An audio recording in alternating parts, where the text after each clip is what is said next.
चवीला अप्रतिम आणि दिसायला सुंदर अशी ही वाटाण्याची चटणी आपल्याला बनवायची आहे.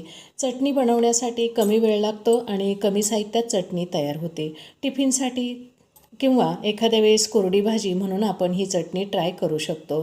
चटणी बनवण्यासाठी 2 कप इतका वाटाणा घ्यायचा आहे. वाटाणा हिरवा आणि ओला आहे. हा वाटाणा भाजून घ्यायचा आहे.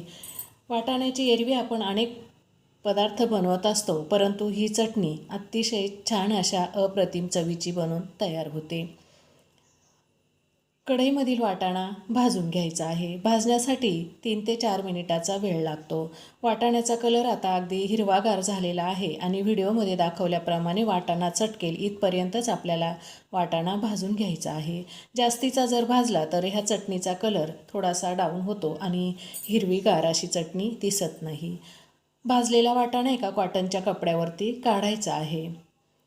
प्लेटमध्ये जर काढला तर वाटाण्याला घाम येतो आणि हा वाटाणा चिडचिडा होतो. फोडणीसाठी 1 चमचा इतकं तेल टाकलेलं आहे. तेल गरम झालं की आपण फोडणी करून घेणार आहोत.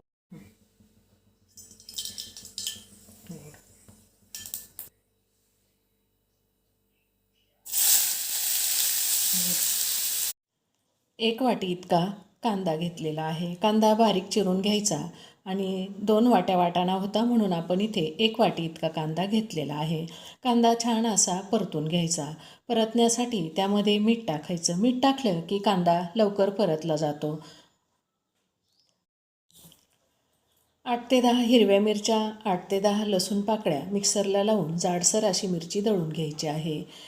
मिरचीचं प्रमाण आपण आपल्या आवडीनुसार कमी जास्त करू शकता. कांदा परतत आला की ही मिरची कांद्यामध्ये टाकून घ्यायची आहे.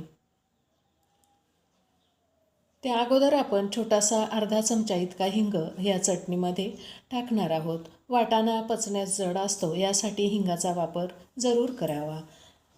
जी मिरची होती ती दळलेली ती आपण आता ह्या कांद्यामध्ये टाकून घेतलेली आहे. मिरची कच्चीच दळलेली आहे, त्यामुळे थोडीशी कांद्यामध्ये परतू द्यावी. भाजलेला हिरवा वाटाणा मिक्सरला लावून आपल्याला जाडभरडा असा काढून घ्यायचा आहे. बारीक पेस्ट न करता जाडभरड त्याची काढून घ्यावी. कांदा छान असा परतलेला आहे.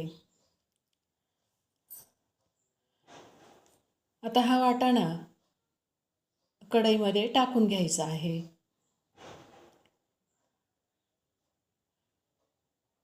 व्यवस्थित असं मिक्स करून याला छान अशी वाफ येऊ द्यायची. कांदा परतलेला होता, त्याचप्रमाणे वाटाणा भाजलेला होता, म्हणून ही चटणी बनायला अजिबात वेळ लागत नाही. व्यवस्थित असं मिक्स करून घ्यावं आणि चांगली वाफ येऊ द्यावी.